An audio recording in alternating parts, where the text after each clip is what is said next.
Hello, screenwriters, and welcome to Writing for Screens. Ask Me Almost Anything.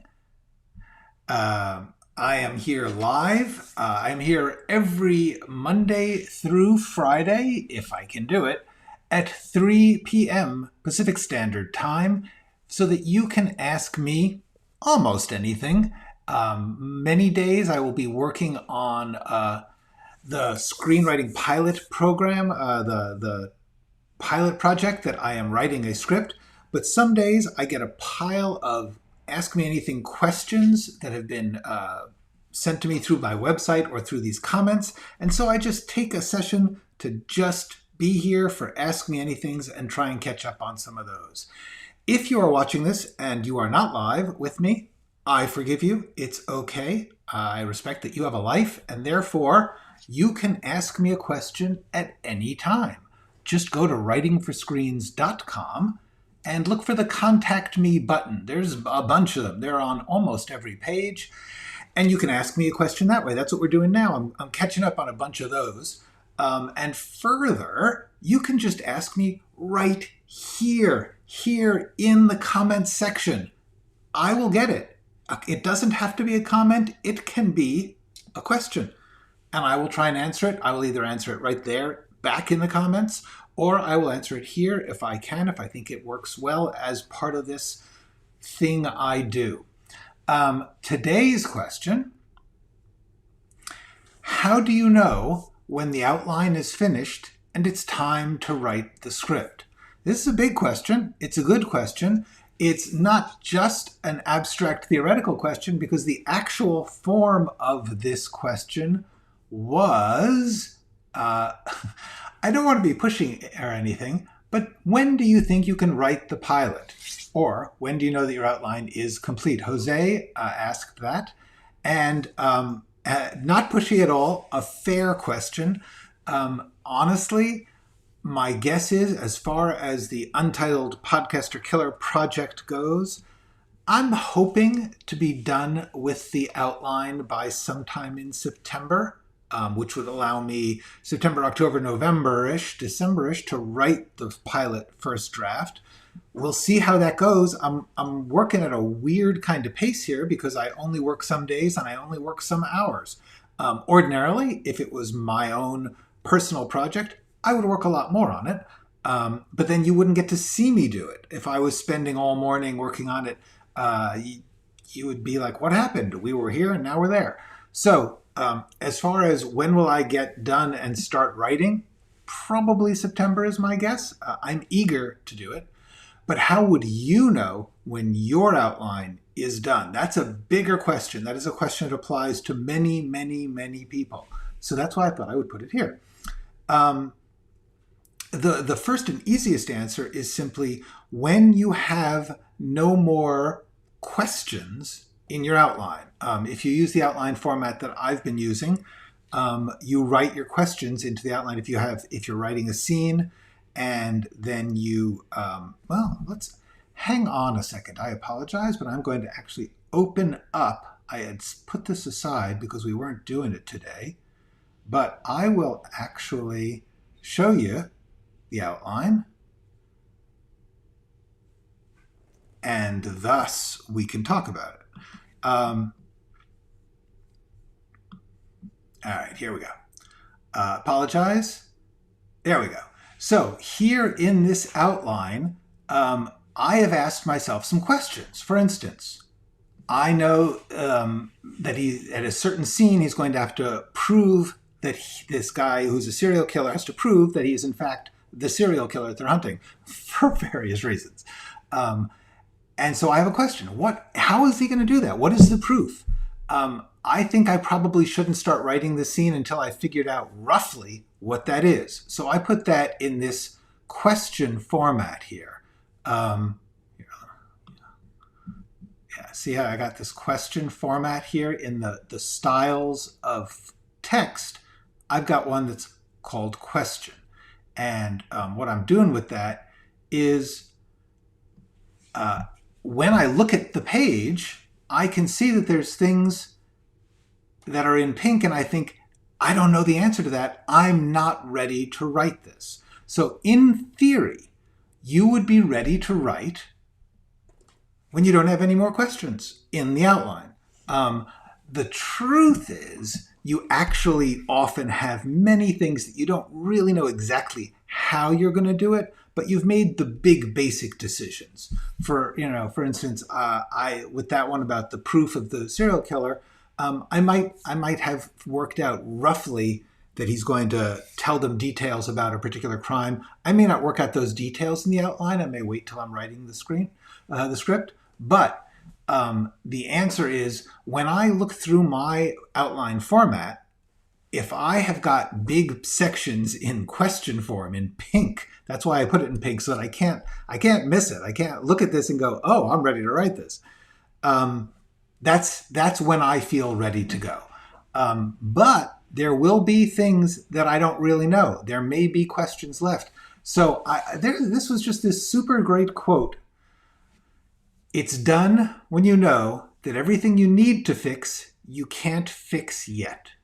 It's by Walter Mosley, who's a brilliant novelist and screenwriter. He was talking about when a book is done, but I think that also goes for a script or an outline. When you can go through the story and tell it to yourself, and you know what every scene is basically about. You know what has to happen. You know how it's going to happen roughly. You don't have to know every detail. You don't have to have already written it, but you have to say, I know what that's about. I'm ready to write that because I know what I have to get done in it. That's when I start. You'll see it happen.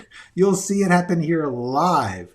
The other way that I do this is I tell myself the story. In a sense, that's what the outline is. The outline is a form of telling myself the story.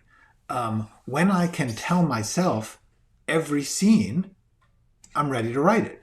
If I get to a scene where I'm like, I know they have to disagree here, but I don't know what they disagree about, probably not ready to write it. So I believe one of the big things you should do is tell yourself the story over and over again in the outline form until you feel you've got it pretty much in hand. You understand it. You know what it's about moment to moment. You do not need to know exactly how. For instance, let's just take a quick look here. I am going to have some scenes where Madeline tells Norman about her marriage to George. Now, the truth is, that's probably not going to be one conversation. That's probably going to be a lot.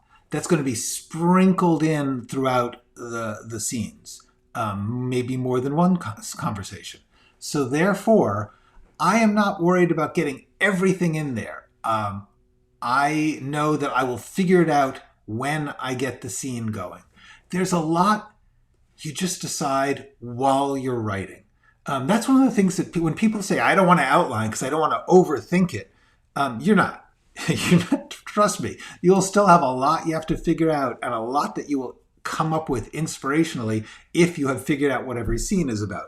You cannot possibly overthink it. You'll get there. When you get into the scene, you're going to find so much that you have not figured out yet in your outline. So the other thing that's really important about this is experience. I have written 40 or 50 outlines for 40 or 50 scripts. I am better at it now than I was 40 scripts ago. I know what I can get away with not answering, and I know where I'm really not ready. Because I have done it. I have tried to write a scene that wasn't formulated yet, and I've gotten screwed up. So the answer is partly you'll know by doing it a lot, by writing outlines, writing scripts, going back and forth between them, writing more than one. If you just write one thing, honestly, in many ways, you're not a writer yet. If you've just written one thing, you're a person who wrote a thing. But a writer is someone who knows the whole process, who's gone through it a couple of times and feels confident in the process, even though they never feel confident in any other way. What you really want is to get confident in the process. And then you can survive the terrible lack of confidence that you will feel with every new scene of every new project. That's it. Actually, I had a friend, a screenwriter friend, he's terrific, he's a showrunner and screenwriter, who said to me, he remembered we were talking about, and this is professional screenwriters who have been experienced and paid and rewarded and all that stuff, and yet still you'll get stuck, you'll get lost, you will get to where you don't know what you're doing. And he said that I actually said something to him once, which was, just do the thing you did before that worked, i.e. the process. If you don't know how to solve a problem, go about the solving process that you went through before. And that's the most important thing. You can't foresee what's going to go wrong.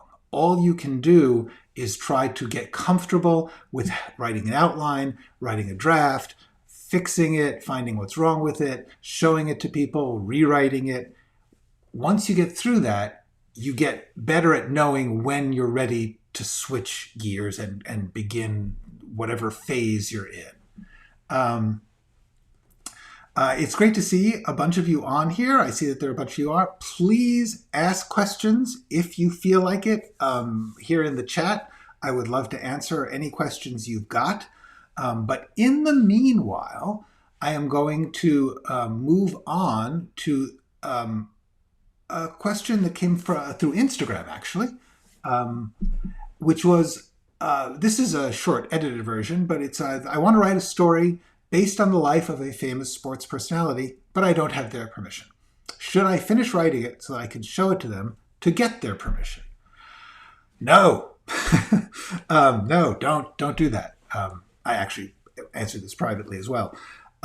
If you are writing about a living person, you do not have permission, do not write it. You can't. You are legally getting yourself in trouble because you do not have the life, you do not have the rights. Literally, people have the right to their own life. When you're dead, I'm not sure about the legal elements of this, but I'm pretty sure that people who are dead have less rights to their life story than living people. And especially if it's a historical person way back in the past, then yeah, you can write whatever you want. Living people do not. Do not write about a living person. Even if you are changing some of the details, if you are making them at all identifiable, and I think the point about this was that they were a person who had done a unique thing and had a unique story. So that is exactly what you can't use. In general, intellectual property, which includes people's lives, but it also includes books or articles, even a nonfiction article. If you read an article about a situation, the war in Syria, or a trash collectors strike in Ohio, whatever that is, that story that was published as an article is copyright to the person who wrote it and the vehicle that published it. And therefore, unless it is available in many, many forms, for instance, the situation in Syria, there's a lot of coverage of it. If you are not using details from one particular article, you can write about it. If you are taking things that are from a published source or a video source, in the sense that video is published, and you are using specific items from that source, you do not have the right to do that, and you must get their permission, and you won't get their permission. So don't do it.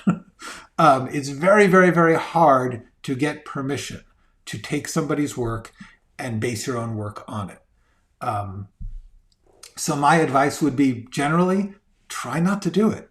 Think of something that's like it. Think about what inspired you about that and find a version of it that's original to your thought, to you, and therefore you own that expression of that idea of conquering, overcoming an obstacle to becoming a famous sports celebrity, whatever that was.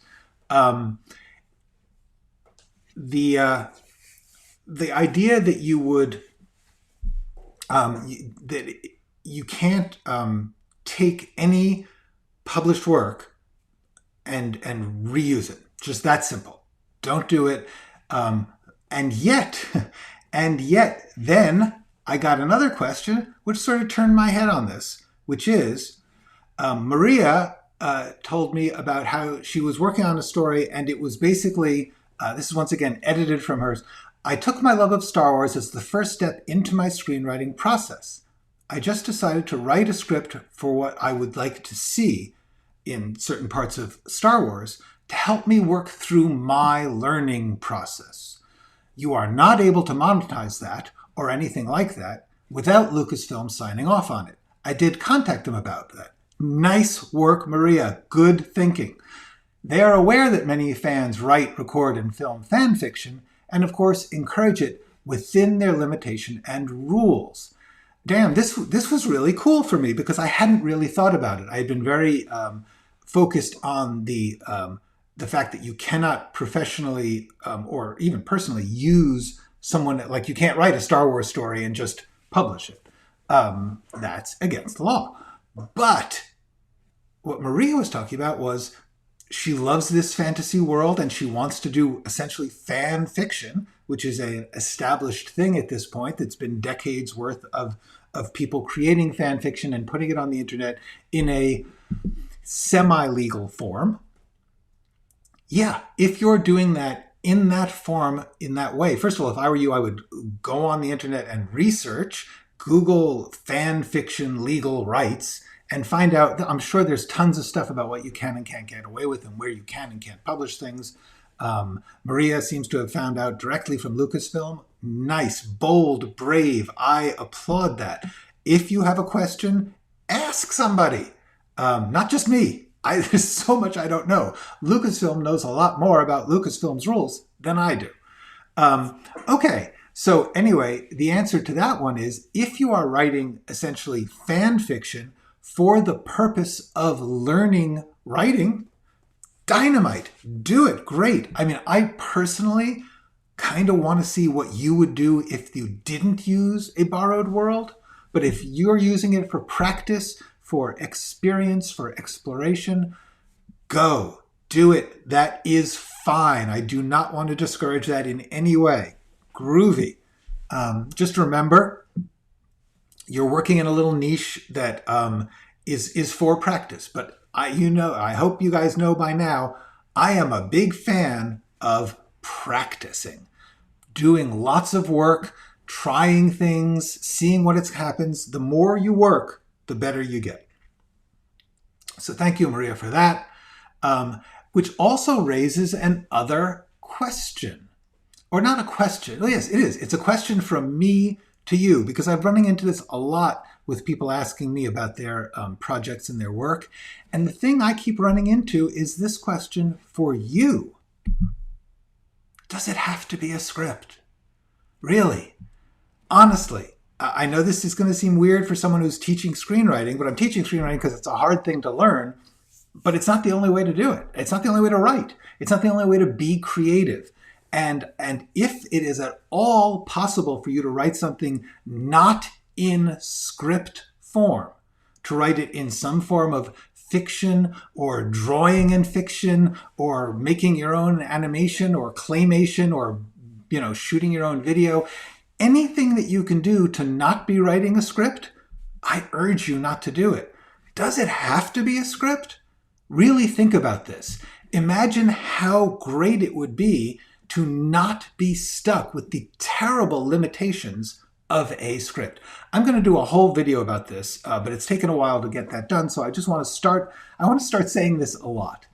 If possible, don't write script format. Write fiction format. If somebody really loves it and they want to translate it into a script and make a movie out of it, cool. But if not, no one wants to read scripts. You can't show it to ordinary people. The people who read, which is just a small percentage of people as it is, they don't want to read scripts. They want to read something where you are actively involving them in the imagination. And you can write fiction in any form. You can go into people's minds, you can describe things in detail. All the stuff you can't do in a script, you can do if you stop writing scripts and write it in fiction form. It doesn't have to be old-fashioned, it doesn't have to be in, there's no real rules to writing fiction except get the story out into the other person's mind. I beg you to consider, I've worked privately with a couple of writers recently that I've convinced them to not write the script. I've said, this is a great story and you have a great passion for it. Don't write it as a script. Write it as a novel. Write it as a story. Write it as a poem. Anything that's not a script, because a script never gets to an audience. And a script is being judged by very harsh commercial standards and all these other things. And therefore, you're not getting a fair experience of writing. You're not getting a fair read. So that's just my little thing. You're gonna start hearing a lot from me about this. Look, we got a bunch of questions, so I'm going to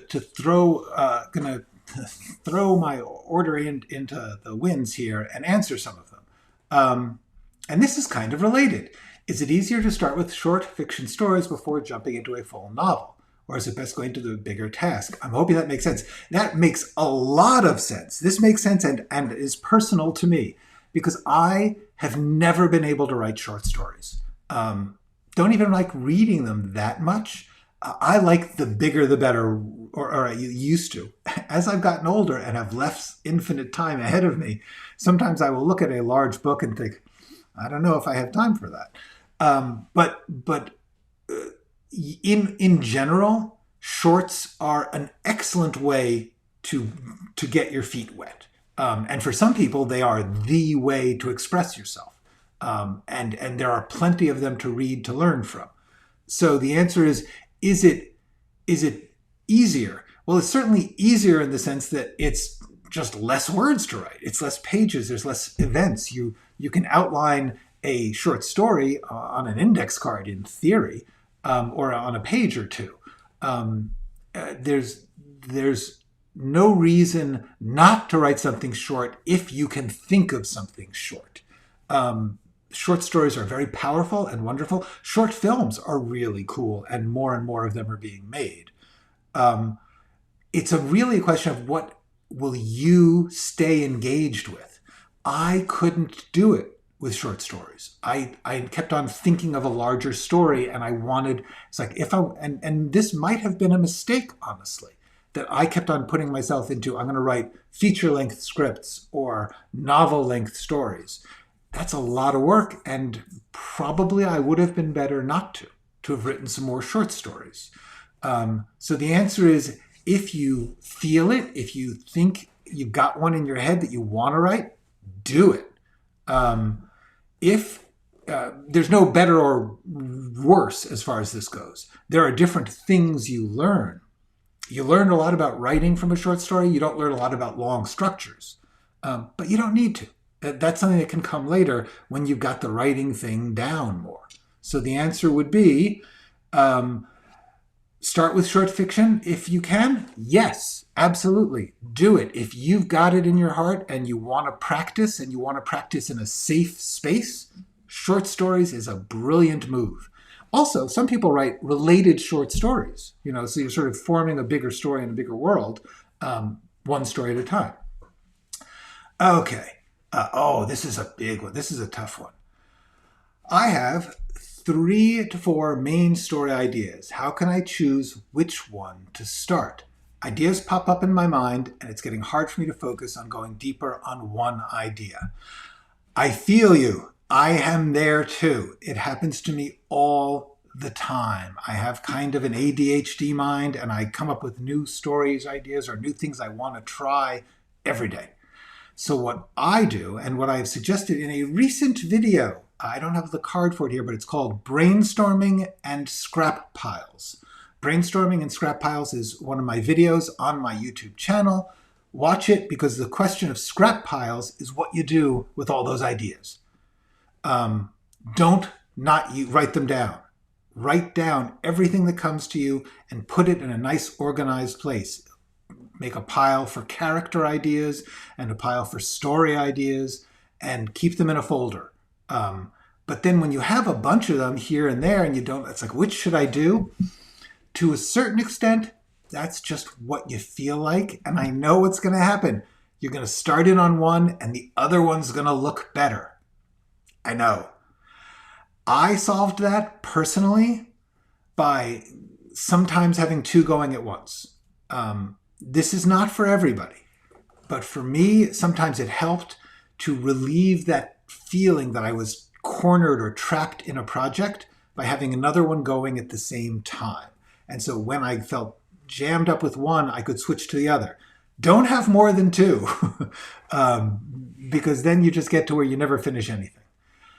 If this is really, really hard for you to focus on one project, find one that's relatively doable and force yourself to do it. It's hard. It may take you little steps over a long time, but if you find that you're never finishing anything, make that your mission. Make that your top priority. The quality of everything doesn't matter. The content doesn't matter. The potential future of it doesn't matter. The thing that matters most is finishing stuff. Finishing stuff is the biggest education you will ever get. You will only grow by finishing stuff. So the answer is, if you have one and one is really, really, like I'm working on, I have two ideas for novels that when I get done with this teaching project I'm doing here, I'm going to be writing those. One of them is relatively simple and I have an outline for it. One of them is gigantic and sprawling and ambitious and exciting. I'm doing the short one first. And it was hard for me to decide that because I thought, well, what if I only get to do one? Wouldn't I feel terrible to do the easy one and not the hard one? No, get the one done that you can get done. Kirby Light, what's a midpoint and how does it function? I have answered, this actually came up in related to another question weeks ago. I don't know. I really don't know. This midpoint, I have heard about it. What is a midpoint and how does it function? And the answer is, it's a theoretical construct that writing teachers have come up with that to me seems like bullshit. I'm sorry, it just does. The technical midpoint is the middle point. However long it is, halfway through, that's your midpoint. Some people seem to have this theory that it should be the low point. I don't actually think that's right. I think probably a low point, if possible, should be closer to the end of toward the right before the beginning of the end. But that's me. And also different things are different. Who knows? But the idea that there's a formulaic, you have to have a certain thing happen at this halfway point is just clearly not right. Because when you look at lots of different work, they don't all follow the same pattern. So therefore, it's not a rule. I believe, if you research it, if you go onto Wikipedia and stuff, I think midpoint in theory is the point. I don't know. I've heard different ideas about it. What I would say is, how does it function? It doesn't. It's a useful thing to know you're halfway through. I cannot think of a less useful marker than the midpoint. Because there is a sort of what they call Act 1, Act 2, Act 3, or really beginning, middle, and end, because not everything has 3 acts, but everything has a beginning, middle, and end. And so when you're doing the beginning, there's a certain point when you stop doing the beginning and get into the middle. when you know what the mission is or what the problem is or what the challenge is, that is a turning point of sorts. That would be what they call the end of the first act or the beginning of the end of the end of the beginning. And then there's likewise a point when things are getting towards, this is going to be what is the hardest final thing. This is going to be the last part of the story. And that in itself is a section with a turning point. Those make sense to me. Midpoint just strikes me as, don't get boring there. It's easy to fall into a rut in the middle of a story. So I would say at the midpoint is a place where you try to make sure that something's happening. that's not just repeating old stuff, because that's where stories tend to sag. Okay, how do I raise the stakes? That is also a good question. And the short answer is you raise the stakes by having it be important to the character and to have it be difficult to get. The goal, the want, the desire has to be strong. If it's not strong, honestly, when things get tough, they're going to quit. So therefore, the stakes have to be high in the sense that it has to matter. That does not mean the stakes have to be high in that, like, you're saving the world, or even having it be life and death. Oh gosh, there's so many stories where the stakes are, can I get someone to go to the dance with me? And you know what? That feels like life or death. The stakes can be, will I paint this painting? Who knows what the stakes are? They have to just be important to the person. They have to matter to them, and you have to make that clear to the audience. You have to make the audience care about that. But it does not have to be, if you don't do this, the bad guys will take over the universe. The stakes are that it's very important to the main character and that we understand what the main character wants, and that it's the stakes get harder when it is harder to accomplish. As I said in one of my videos, if somebody wants a glass of milk and they just go to the refrigerator and open it and take out the milk and pour the milk, stakes aren't very high, mission's over. If the milk is in a tower in Mordor, harder to get. Stakes go up. You might get really hurt trying to get that glass of milk. You have to really want the glass of milk. That's what stakes are. Anybody who says the stakes have to be life or death, or the stakes have to be saving the world, that's just silly. I'm going to briefly let Jacob talk here, because Jacob says, I know that you're going to be telling him, but the question about short projects versus big projects, Jacob said, it's easier to create smaller, so do a few smaller, learn from them, then take on the larger, but don't get stuck on only making smaller projects. I would say that, except, of course, if you like making smaller projects. If you don't, John Cheever and Isaac Bashevis saying there's people who spent their whole lives writing short stories. Raymond Carver. And so therefore, cool. If you're using the small to get to the big, Jacob is entirely right. Do not use it as a way to avoid trying the thing you really want to do. But if you want to practice, if you want to do something that's going to be, a little experiment and not too, it won't take you a year, great, do a short story.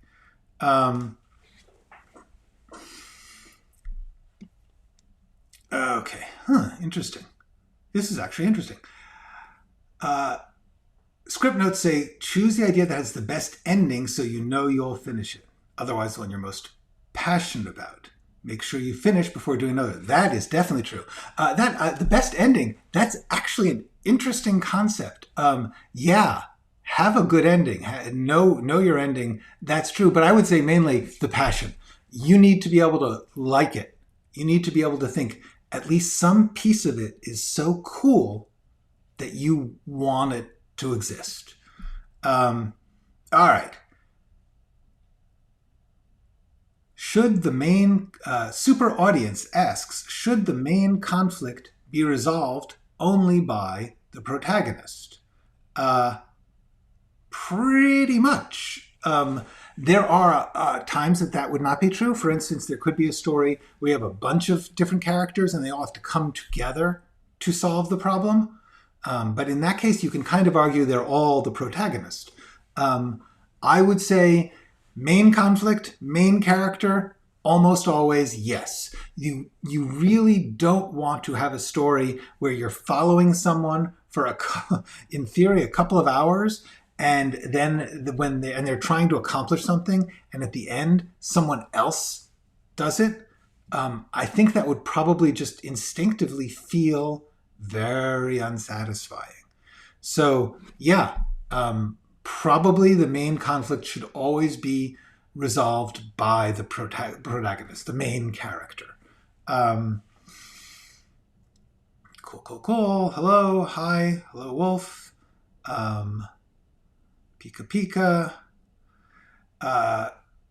Does a prose outline look different than a script outline? Not mine. um, I know, as far as I can, everyone does things differently, but for me, I've got an outlined form. I use it for everything. Um,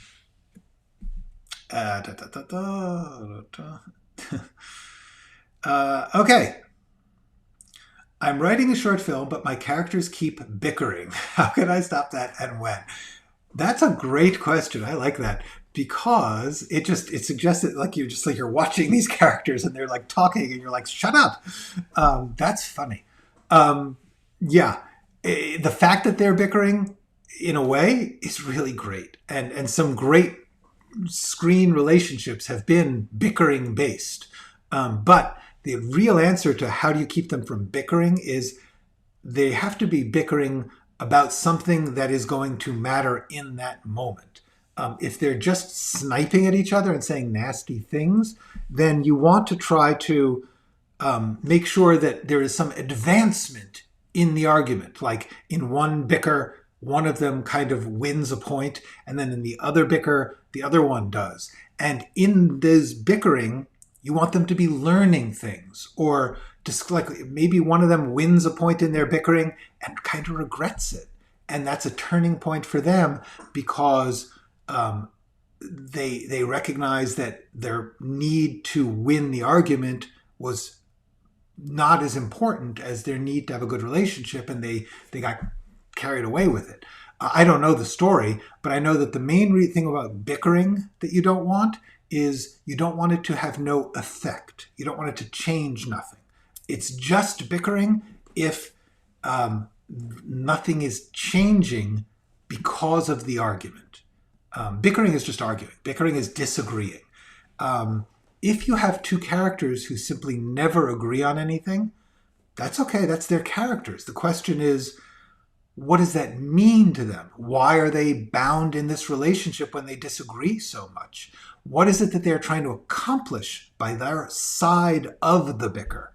And in doing that, think about making an arc in which things are changing so that they're going from a certain situation to a different place by the time they've gone through the steps of the different arguments. Having a script be a series of arguments is cool.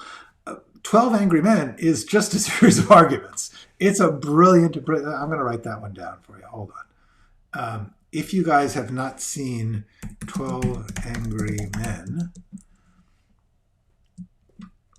this is truly a phenomenal, it's an old movie. Oh, look at that. It's too small.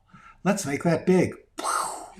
Okay, here's the deal. 12 Angry Men is a play. It was originally a play, actually a TV play, that became a movie directed by the amazing Sidney Lumet. It is a movie that takes place entirely in one room, the jury room of a New York courthouse, while these 12 angry men, because back then there were no women on juries, it's set in the 1950s, they are deciding the fate of a young man who has been accused of murder. And it is an extraordinary script. It's extraordinarily well directed and well acted too. It's just a phenomenal piece of work. I know it's old. I know for some of you young folks, seeing an old black and white movie might be hard, but I suggest you do it. It's just such a lesson in how to build characters and build ideas in an entirely dramatic form. Every moment is drama. Humorous drama sometimes, but it's just beautiful. I cannot recommend it enough.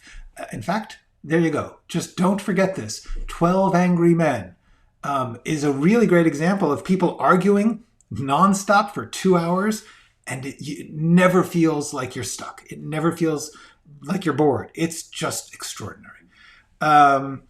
Cool. Well, we've gone 40 minutes, and so I believe I will stop for today. Thank you so much for your questions. Yeah, that's it. It's great to have you guys here. I will do another one. I'm doing one of these a week in amongst the writing project.